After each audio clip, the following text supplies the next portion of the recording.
Esse cara aqui é feito de MDF. Muita gente tenta fazer, compra, que já trabalha com resina, compra esses moldezinhos assim, né? Um pouco menor do que esse, para fazer esse tipo de peça aqui. E a produção fica bem cara.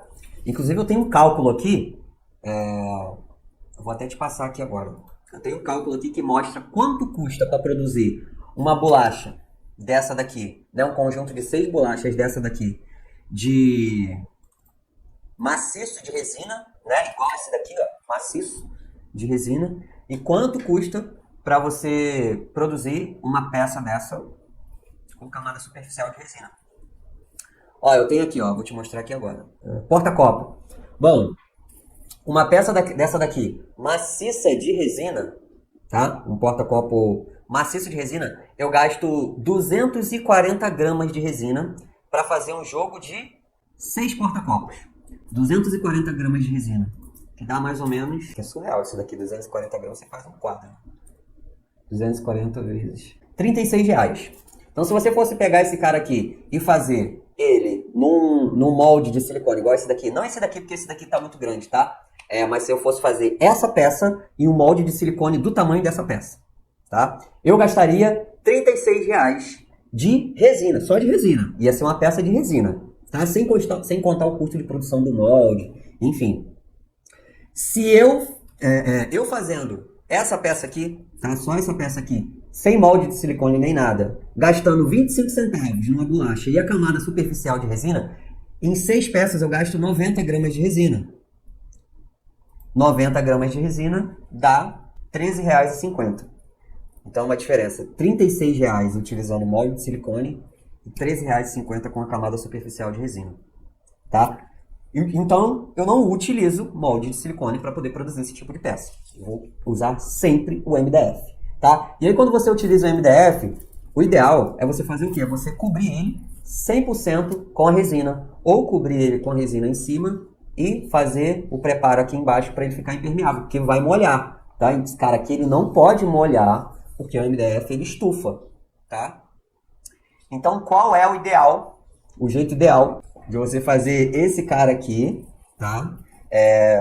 De um modo que eu vou poder colocar um copo de cerveja aqui em cima e ele não vai estufar, né, com o tempo. Cara, é você fazer o quê?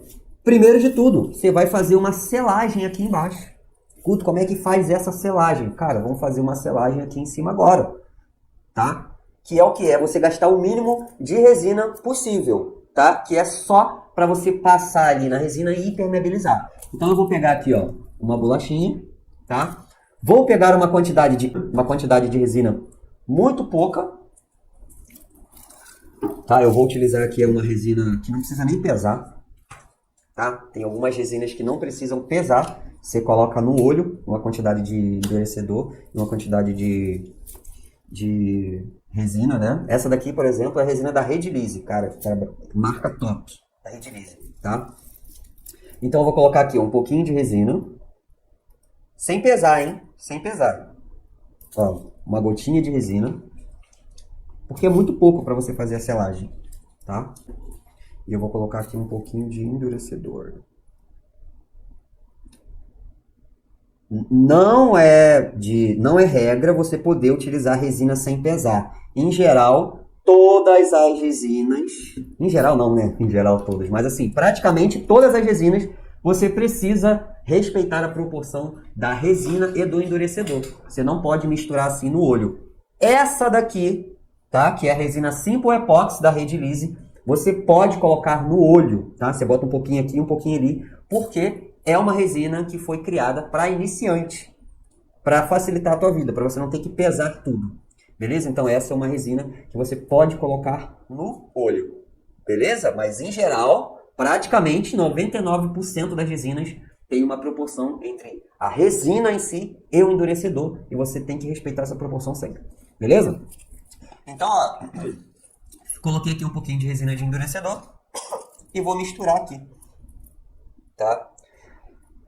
Vou misturar. Aqui, ó, para poder fazer essa parte da selagem aqui embaixo, não precisa fazer uma camada de resina grossa, tá? É só para molhar a madeira.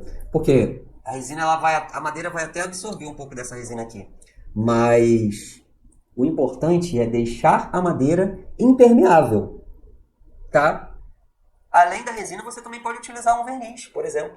Pô, Guto, vou usar o verniz. Posso usar o verniz? Sim. Então você vai colocar o verniz na parte de baixo e a resina na parte de cima. Mas só com essa quantidade que eu tô passando aqui, cara, dá pra impermeabilizar praticamente todas as bolachas que estão ali. Um pouquinho de nada, quase não vai gastar. E também não precisa pigmentar nem nada. Isso, se você for fazer assim, ó, colocar uma folha de cortiça embaixo, tá? Mas se você for colocar, quiser deixar essa parte de baixo aqui com aparência de resina, aí é bom você colocar uma cor, né? Mas aí você não vai só...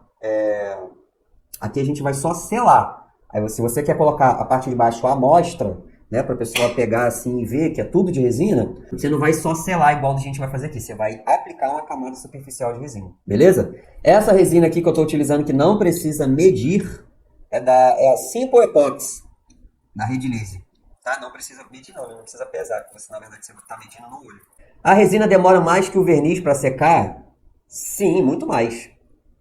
Na verdade, depende da resina. Essa resina aqui, não é Simple Epoxy, mas outras resinas que eu utilizo, em 3 a 4 horas já está seca ao toque. Não está curada, tá? É diferente secar e curar, tá bom? Mas uma resina geralmente de baixa espessura, tá? Ela demora aí 4 horas para ficar seca ao toque. Então, o primeiro passo para você fazer um descanso de copo desse, igual esse que eu mostrei para os alunos, né? Tem aluno que só vende tábua de descanso de copo, faz 3 mil, mais de 3 mil por mês. Pô, a Damares, ela falou que ela só vende bandeja de descanso de copo. Bandeja tábua de descanso de copo, faz mais de 3 mil. Até mais, né? Em 3 meses ela fez 11 mil, quase 12 mil. Então, esse é um trabalho aqui, cara, que é muito bacana. Dá para você fazer diversas parcerias, participar de evento, casamento, oferecer como brinde, enfim. Então, já estou te recomendando aqui como que faz, como que prepara essa base. Então, ó, fiz a selagem, vou esperar secar aqui, tá? Você pode dar umas 2 mãos de selagem, que é o que eu recomendo, até essa parte ficar com brilho, tá? Aqui ela já tá meio sequinha, tá? Então daqui a pouco, quando secar, você vai lá e dá uma outra parte com brilho. Beleza, Guto? Fiz a parte da selagem. O que você vai fazer agora? Fiz a selagem. Dependendo da cor que você vai fazer o seu descanso de copo e tal, aqui geralmente o que eu faço? Eu faço uma camada base, né, de areia, a cor da areia, e depois faço as ondas por cima. Pode ser que quando você for colocar a resina com a pigmentação do bege, não fique legal, tá? Então o que você tem que fazer? Você precisa pintar essa base aqui de uma cor que vai ser uma base para a resina, uma base para a cor que você vai colocar em cima. Então se você vai colocar um azul bem escuro, você pode pintar de azul escuro, tá? Se você vai colocar uma cor da areia, você coloca a cor da areia. Então aqui eu utilizo tinta acrílica também, acrylex, tá? Não vou pintar todos não, só vou pintar esse daqui. Então eu vou pintar aqui da cor, essa cor aqui é areia, pérola, aliás. Não precisa ser uma pintura perfeita não, tá? É só uma pintura que vai disfarçar um pouquinho que vai disfarçar a cor da madeira.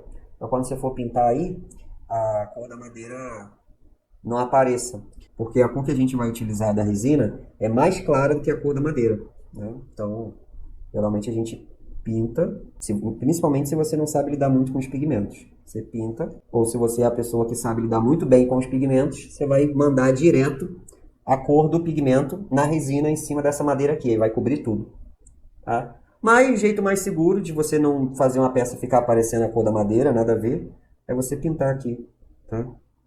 Guto, depois a resina vai aderir? Vai. Camada superficial de pintura, a resina adere. Olha aqui, ó.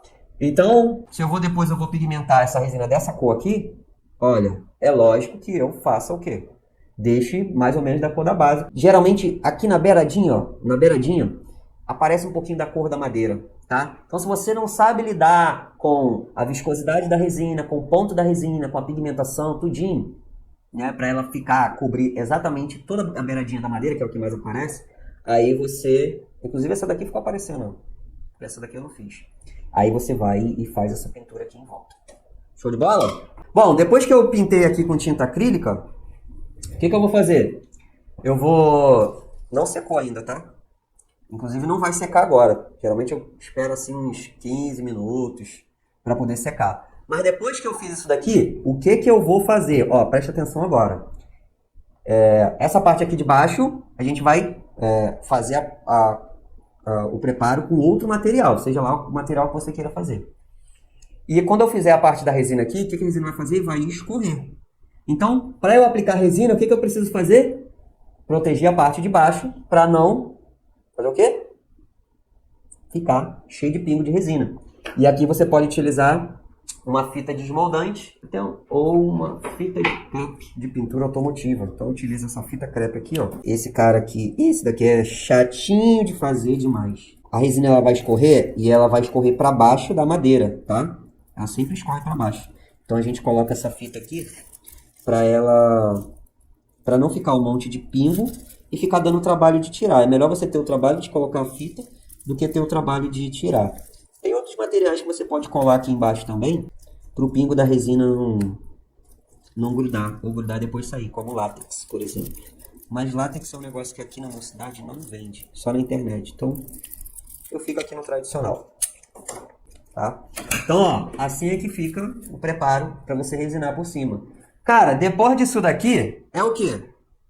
É misturar a resina no endurecedor, colocar o pigmento bege, e aí você vai fazer essa primeira base aqui. Tá? Misturou a resina, colocou aqui, né? Vai calcular a quantidade de resina. Já dei aula de quantidade de resina aí, tem várias aulas de cálculo de quantidade de resina no YouTube, tá? Mas, geralmente, se tem 7 centímetros de diâmetro, você vai gastar ali mais ou menos 7 gramas de resina. Tá? Já vou te fazendo aqui de cabeça, que é mais ou menos isso que dá mesmo. Se tem 9, você vai gastar mais ou menos 9. Vai até sobrar um pouquinho. Beleza? Então aqui eu acredito que... Acredito não, né? Vamos ver aqui agora. Esse daqui tem 8. Então eu sei que aqui em cima eu vou gastar 8 gramas de resina por bolachinha. Né? No total são 6 bolachas. Vai dar 8 vezes 6. 48 gramas de resina. Se a gente fosse transformar isso em dinheiro, dá R$ 7,20 de resina. Tá? Claro que isso daqui você tem que esperar secar e tal. Essa resina que tá aqui não é suficiente. Eu acho que não é suficiente. Não é. Se eu colocar aqui, não é. Não tem 8 gramas aqui. Senão eu faria aqui agora e colocaria aqui em cima. Mas essa não é a resina ideal para eu fazer esse tipo de trabalho aqui. Tá? A resina, para você fazer isso daqui, ou tem que ser uma resina de alta viscosidade, que ela fica bem grossa, né? Que ela já é bem grossa. Ou uma resina de baixa viscosidade, que você espera maior tempão até ela ficar bem grossa para você colocar aqui. Senão ela escorre toda, fica aparecendo a beiradinha aqui, fica péssimo. Beleza? Eu teria que botar uma resina aqui, esperar, enfim. Mas essa daqui é a base que você precisa para poder fazer descanso de copo como esse que vocês fizeram aí. Inclusive, ó, para poder ocupar a mente aqui. Cara, ocupar a mente. Quem não tá precisando ocupar a mente? Nesse mundo que a gente vive 100% conectado às redes sociais e às notícias ruins que ficam bombardeando nossa cabeça, a melhor coisa que tem é você ocupar a mente e fazer alguma coisa que realmente tenha um valor, né? Não só valor de mercado, mas valor de você produzir algo com as suas próprias mãos, né? É muito legal isso.